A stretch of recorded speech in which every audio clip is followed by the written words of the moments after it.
My vote matters because those who are in office determine what happens in my community.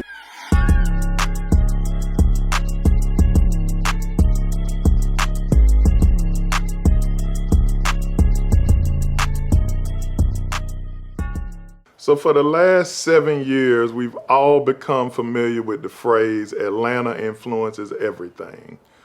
We've used that term when we're expressing and highlighting our rap superstars, fresh hoodies that we're wearing, sports and entertainment, and everything running the gamut. But in 2020, in the midst of the global pandemic, Atlanta influences everything came to the stage for very different reasons, and it really centered around a political process.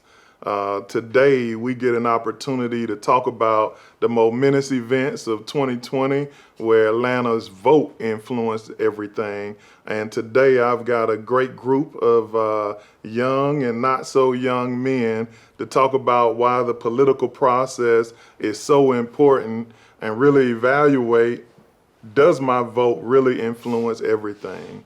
And so I'm Odie Donald, Atlanta through and through, born at what was one time Georgia Baptist in the southwest part of Atlanta, and I've worked in a variety of different political environments and organizations, and today I have the honor of being the chief of staff to Atlanta's 61st mayor, Andre Dickens, who also is somebody that influences Atlanta. A person like that and an environment that I've come to work in really doesn't work if you don't have the influence and the input of the people who make the political process work. And so today I'm joined by 5 young men who all kind of live in Atlanta now, but have kind of matriculated through Metro Atlanta from a variety of different places. And we'll have a great conversation about voting and really come to understand how much our vote matters, or does it at all. And so I think we'll start here on the left. My name's Johnny Lewis. I live in Southwest Atlanta, grew up on the north side of Atlanta. I'm 44 years old. I spent over 20 years as an infrastructure project manager. My vote matters, or I believe that my vote matters, one, because everybody is not able to speak, right? So one, I'm willing to put myself out there and speak for those who cannot speak.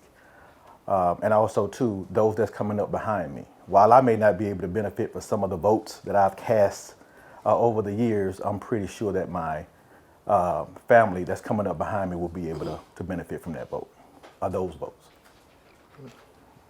My name is Ricky Pipkin. I am a 31-year-old assistant director here in the Atlanta area. I'm originally from Thomasville, Georgia. Grew up in Clayton County. As far as the vote mattering, I think that it matters when it's done strategically and with a specific agenda behind it. If not, I think that you dilute your political power and influence, and it almost has a reverse negative effect if not done properly. Pardon me. For sure. I'm Takai Tinsley, 24-year-old lead organizer with New Georgia Project. Grew up in Clayton County, Georgia. I live in Fulton right now, where I work. It's where I've been for school last 6-7 years. I know my vote matters just because, knowledge is power. And through getting more politically active, especially as a black man, you know how to use that power to your advantage and how to, better support your community. My name is Billy Michael Honor. I'm originally from Orlando, Florida, but as I always say, I got here to Atlanta as soon as I could. Been here 20 years and love it. It's home. I've been doing community organizing, and I direct power building efforts for a local civil rights and voting rights organization. And I believe my vote matters because I personally don't like people making decisions for me. And when I don't vote, that means that I am allowing others to make important decisions about my life. So voting is the way I participate in the collective decision-making process for me and for those I care about. My name is Mecca Bonds. I'm from Queens, New York originally. I've been living in Loganville, Georgia for the past 9 years. I'm a production assistant, a chef, and I'm a server as well. And the reason I would say voting matters to me is because growing up in school, it wasn't a lot of emphasis put on why I should vote. and more particularly why black people should vote. And I feel like what my other brother said to the left, it's all about the information that you get, because you don't want to go in there blindly, just doing something and don't know what you're getting yourself into. So getting information first and really, understanding who has your best interests at heart in your community is really important. So I feel like if we continue to educate ourselves, it'll help people kind of overall just see the importance of it. Yeah. Well, listen, I'm excited to kind of sit with you guys and have this conversation. I think I heard some different things that really caught my interest. And I think I'll kind of start off with one of the questions that I like to know is, we talk a lot about voting and why it's so important. And I think all of you are from so many different industries and so many different backgrounds. I'd be curious to know, what do you want in exchange for your vote? You're given the time to stand in line, research candidates, and make a decision. What are you expecting back? Results. What does that look like? What do results look like? Like I was mentioning before, the whole point of politicians, statesmen, and women is to relay what the community wants to the higher ups. If the people in office aren't, giving us what we need, the progress that we need in our communities, better wages, affordable housing, better health care, things that should be a given that we're fighting for every day. If politicians aren't giving us that, what's the point of their job? I expect, to be honest, tangible benefits, resources, quite frankly, money. As a black person, I kind of look at what's going on in America, and I see, well, other specific groups get money, and they don't really have to do a whole lot to do it. I think when it comes to black people, we have to do a lot of kicking and screaming, and we still don't get it. And I think just give away my vote when I see other people or other groups, rather, who don't even vote as much as us, or don't vote in one block the way we do. When I see them getting tangible benefits, and we sitting over here, a whole block of people who vote one way, and we don't get it, I just think, like, why would I go vote? I definitely agree about the tangible benefits. What I want to see, in addition to that, is some political courage. Right. I think the reason why we don't see more tangible benefits is because too many of our elected officials lack courage, right? And consistency and integrity on the issues that they campaigned on. And so, I want to see a politician go in there and push against the status quo, push against the grain, forge new relationships, put out new ideas. And that's what I want to see in exchange for my vote. And kind of going off of what you said, like we have to actually see the action behind like the talk, because a lot of politicians, they'll be backed by different parties and the different parties will support certain things. But it's like if you got an agenda, you got to push that agenda. And if you stay true to it, it shouldn't matter if you quote unquote upset, somebody that may be supporting you from behind the scenes, because if they respect you and your decision, then they would have to align themselves with that, So I feel like a lot of the times behind closed doors, there's conversations and meetings that happen that, that most of civilization is not privy to.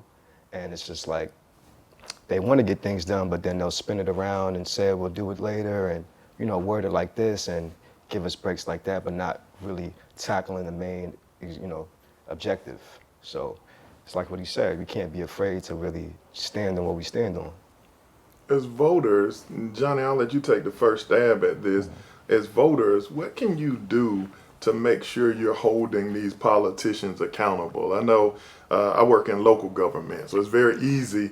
Every other Monday you have a council meeting and people come in, public comment. It is very easy to hold a local elected official accountable. But, we've got county level officials, we've got state level officials, federal level officials. What do you think, we can do to hold our elected officials accountable and earn the vote in the way your other panelists have kind of talked about? Well, one of those ways you can hold your vote. Right. You can definitely hold your vote and do that. Also, too, when you cast your vote and just walk away, you're not really helping. You have to stay engaged. So if you're going to cast your vote, and actually you see it a lot now, one of the ways that people are holding other people accountable is through social media, right? Being loud about it, being vocal about it, and just pulling resources together and make sure that your voice is being heard. but loud and clear. And you can do that by making sure that it's more than just you, because you're not the only one that feels the way you feel. Other people feel that way too. Sometimes people are just looking for one person to jump out there, out in front, and take that first step. And then you'll realize later on how many other people actually are in alignment with you. So I want to ask y'all about that, because that's an interesting concept. I remember Sam Massell. He was the last Caucasian mayor in the city of Atlanta. Big proponent of voting, has been a mentor to almost every mayor that has served since that time. And they've all been African-American mayors, male and female, since that time. And I was actually shocked back in around 2015. He asked and posed a question in the Atlanta Business Chronicle, I believe, should we hold our vote? And he was really focused on the judiciary system, because, you know, it's way at the bottom, it's at the end of the ballot. People aren't researching, and there's no real way to hold folks accountable there. And he thought maybe holding your vote would be something that might be of value. Now, I'll tell you, in the same article that he posed that question, he said, no way, you got to have your vote, because if you don't provide your vote, you don't have a voice. Do you guys agree with that, or is that something that, you know, adds some political power by threatening not to go to the polls? Or are we doing ourselves a disservice by not showing up and letting others' voices be heard? I would say you're definitely not doing yourself a disservice by holding your vote. I think you're doing yourself a disservice by voting just to vote. You don't have a vote. I mean, you don't have a voice. Just voting, and there's no plan or no action behind it, especially as black people. I think a lot of the reason that we as black people don't get things done, quite frankly, is just because we go vote Democrat. They know they have our vote every 4 years, or, you know, every election. So quite frankly, they believe that this is in the bag, we got it, and there's no need for us to do anything tangible for these people. They're going to vote for us anyway. So I think that there's power in holding your vote. I think that every election, it should be a toss-up. Each party should say, hey, we need to do something for these people because we want to garner their vote. If we don't, we're not going to win. And I think that that's how the voting process should work. Not just one group of people, every election voting one way. I think you lose your political power that way. I might be a little devil's advocate on this one, because I'm kind of a 1A on the topic. Not saying my brother said anything that wasn't factual, but the way I've interacted in this work and how the recent elections in Atlanta and Georgia have went, it's been a battleground, because we need black people to have an educated vote. Because regardless, if you vote or if you choose not to vote, other races are always going to vote. And it's always a hard discussion to have, especially with black men, when, you know, I deal with someone around my age and say, I don't really do that voting stuff, you know, I'm good. And then they complain about who gets into office as well. I try to put you on game. I try to have a genuine conversation with you about these people, so you could make your own decision. Don't do what I'm telling you. Like, let's figure it out together. Because like I said, at the end of the day, like, Georgia's been a battleground. Like, last few elections have been a little bit of a toss-up depending on the black vote. The most recent, you know, presidential and Senate elections were wavering county to county, because the black turnout was on a skyrocket. And, you know, folks in my line of work, you know, we're always telling people door to door, you know, your vote matters, and be like, it's just one vote. But when the election is won by literally single votes, you know, I started to talk my ish, like, hey, I was right, so turn out again so we can keep making change. But I also agree, like, you know, if you're going to choose to be uneducated in the election, I would rather you know, if you're comfortable with holding your vote, do that. But just know, don't complain about the results, because you could have had a hand in however which way it could have been. So I'm with Takai on this one. Like, I'm always gonna say, if the game is being played, we need to be on the field, right, when it's being played. That being said, though, I do understand, right, that why people want to hold their vote. What I would say, though, is if you're gonna hold your vote, hold it after having become educated on the ballot and have determined after doing the research, yeah, they're trash. Like, this particular race, I can't agree with anybody here. I've done the research. Their issues and their views don't align with mine. So that at least it's an educated holding of the vote. I think sometimes we're holding votes out of just laziness, right? Or we might be holding votes just because we don't really understand everything that's happening there, or we just upset about the process. And so I would encourage people to, do your research first. And if you're going to hold it out of integrity to your views and what you want to see, and you don't have anybody representing you on the ballot. That's the only reason I can see to hold the vote. I do have some thoughts on that I want to share with you, because I think, when you decide on who you put in the office or who you don't, has a direct result on the level of service that you get. I can tell you, as somebody that has been homeless before trying to receive services, I saw a big difference based on who was at the top of the food chain, because they get to a point who is in charge of delivering services. So if your mayor is appointing a parks person, whoever they appoint is going to be the difference between somebody who's fixing fields or doing after school programs. And that makes a big difference in who you vote for. So I think there's some credibility in everything, but I'd encourage us all to make sure we continue to talk about that. It's interesting that y'all talked about, everything about whether you hold your vote or whether you give your vote, and really who represents us. What about sexism in politics? I'm seeing, we've heard a lot about Black Girl Magic. We saw a couple of years ago down in South Fulton, they had the all African American female court. You see different representatives from Nancy Pelosi to I think Stacey Abrams running for governor now, or even African American mayors like Muriel Bowser in DC. There's representation of women everywhere. But there's also a lot of sexism, right? We have the reproductive rights laws that have been struck down by the Supreme Court, and we've got a lot of challenges around the states. How does sexism play a role in everything from who you cast your vote for, whether you're willing to do it for a woman, or either on how we make laws and decisions that impact women? I want to start with you as one of our younger panelists. What's your thoughts on that? Well, I feel like it needs to be like equal grounds all around. People have to understand, like, we all come from women. So it's clear that women's opinions matter, and especially on the political level, you want to really understand what they have to say and just, take it for what it is, not just on the surface level, but just like overall, because maybe your thinking and your perspective may not always be the right way. Maybe you need to chime in and hear somebody else and see what they got to say, whether that's a woman, whether that's a Black man, Latino, whatever the case, Okay.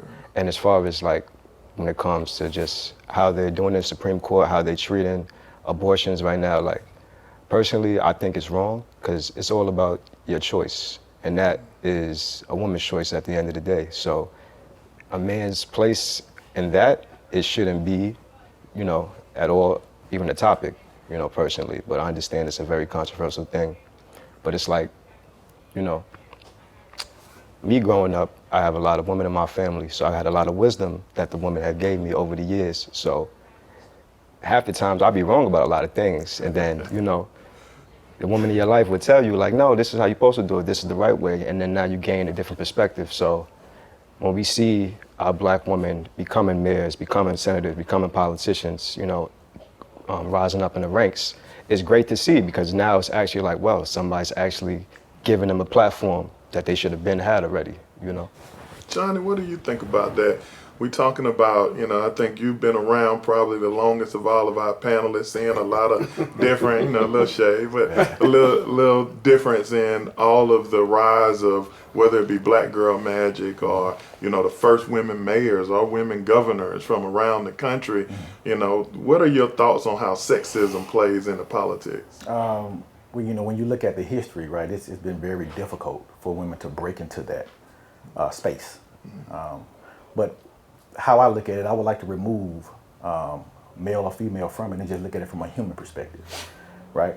If the human being can get the job done, then that's the person that I want in place.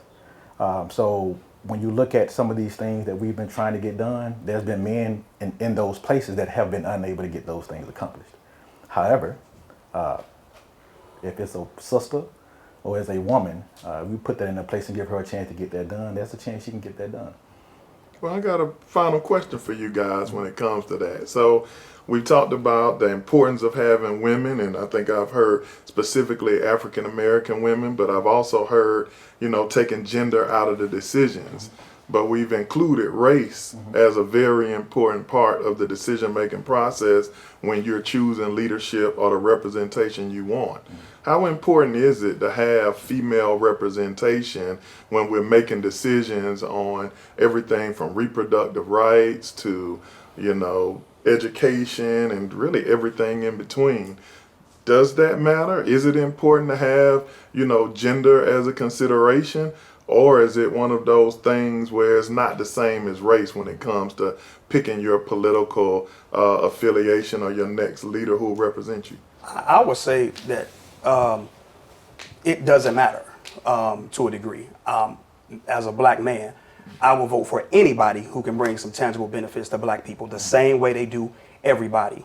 Whether it be a LGBT person, male or female, whether it be a white woman, a black woman, a white dude, it doesn't matter. I think that symbolism in politics is pointless. It doesn't matter who's there.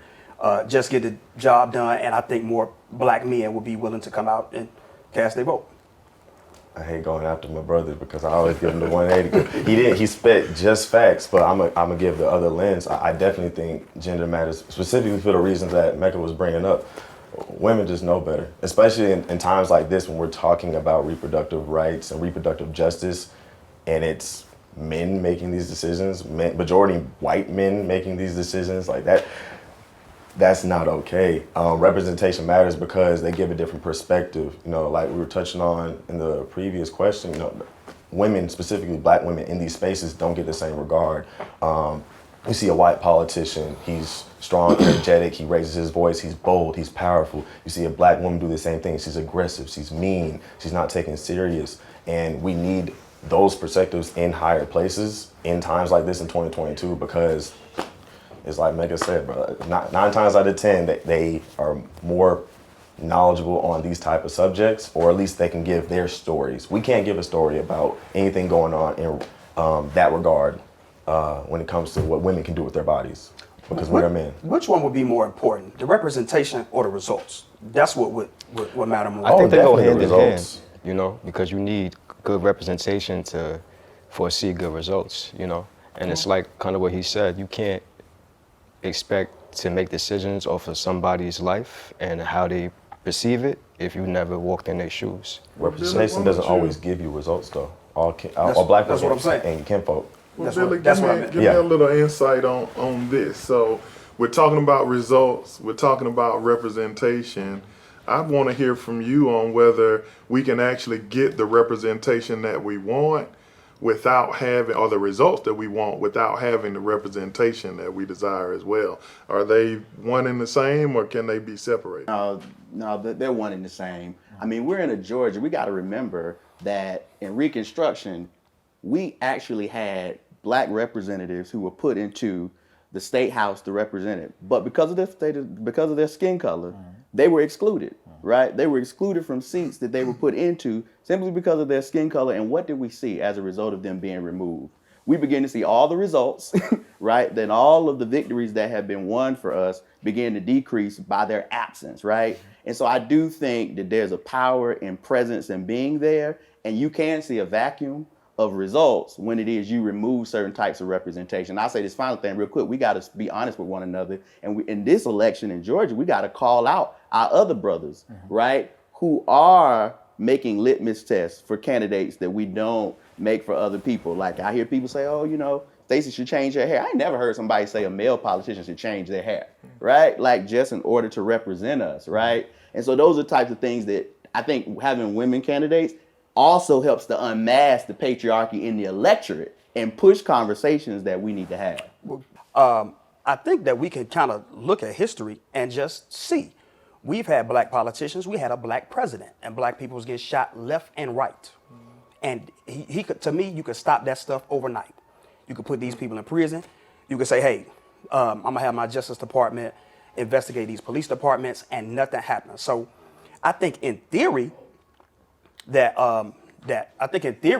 what these brothers are saying is true, but we can look at history and see that we're not getting the results that we want, and we're having black politicians. I want to see more black politicians, more black women. I'm cool with everything, but I think that it is just unwise to say, hey, this person is black, let me vote for them. Or, hey, this person is a black woman, just let me vote just off the strength of that, because we can look at history and see we're not getting the results. We are at the bottom in every, major statistic, whether it be at the top of with the main prison population, we're at the bottom economically. I read a statistic that said black people own just as much wealth in the United States as they did when we were in physical chains. That's insane to me. And we got a black president, we got a black vice president, we got black people all over the country holding office. So like I said, to me, yes, representation matters. I shouldn't have said that it didn't matter. But what's more important is getting results and getting tangible benefits to close the wealth gap. We don't So what it sounds like to me is we got a couple of key things that we want to make sure that anybody watching this understands. Whether you use it or not, your vote matters. That's a consensus. In addition to that, no matter what, representation matters and who makes decision making for you. I tell you, I've learned a lot from you guys, whether it just be the different perspectives, some of which are very different than mine, but also, the understanding that we've got to educate folks on what the vote means, why they're voting, who they're voting for, and how it impacts their lives. So I appreciate you guys teaching me a little something and kind of spreading the word about voting. We've got big elections coming up here in November in Georgia and really nationwide. And so I'm hopeful that everybody understands that your vote influences everything. And today I learned that matters whether you use it or not. So thank you. Thank you. My vote matters because those who are in office determine what happens in my community.